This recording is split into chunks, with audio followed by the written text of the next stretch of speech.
Magandang umaga! Kumusta po? Narito po ulit ang update natin para sa lagay ng ating panahon ngayong umaga po ng June 22, 2025. Sa ngayon po ay iba't ibang weather system ang umiiral sa paligid po ng ating bansa. Ang habagat ay nandyan po sa may kanluran at mayroong intertropical convergence zone na nag-extend pa rin dyan sa may Mindanao at easterlies o mainit na hangin na mula sa silangan o Pacific Ocean ang umiiral sa Luzon at Visayas, lalo na po sa silangang bahagi. Mayroon pong LPA sa labas ng ating area of responsibility, dyan po sa silangan ng Philippine Sea, pero hindi na po yan banta dito sa ating bansa.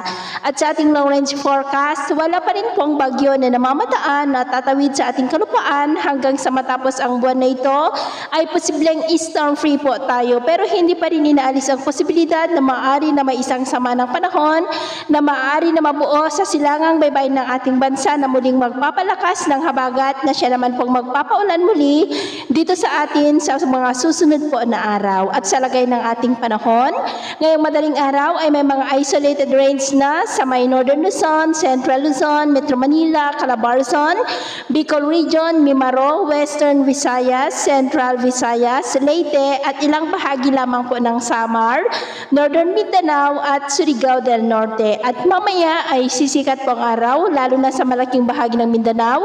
Ngunit maulap pa rin ang kalangitan with isolated rain sa may Cordillera, ilang bahagi ng Cagayan, Nueva Vizcaya, Central Luzon, Metro Manila, Calabarzon, Bicol Region, Mimaro, Panay Island, Negros, Bohol, ilang bahagi ng Leyte at Northern Samar. At mamayang hapon may mga isolated rains pa rin sa ilang bahagi ng ating bansa. Kaya kung lalabas po tayo sa ating mga tahanan, ugaliin po natin lagi ang magdala ng kahit anong panangga natin sa init ng araw at proteksyon na rin po sa mga biglaang buhos ng ulan.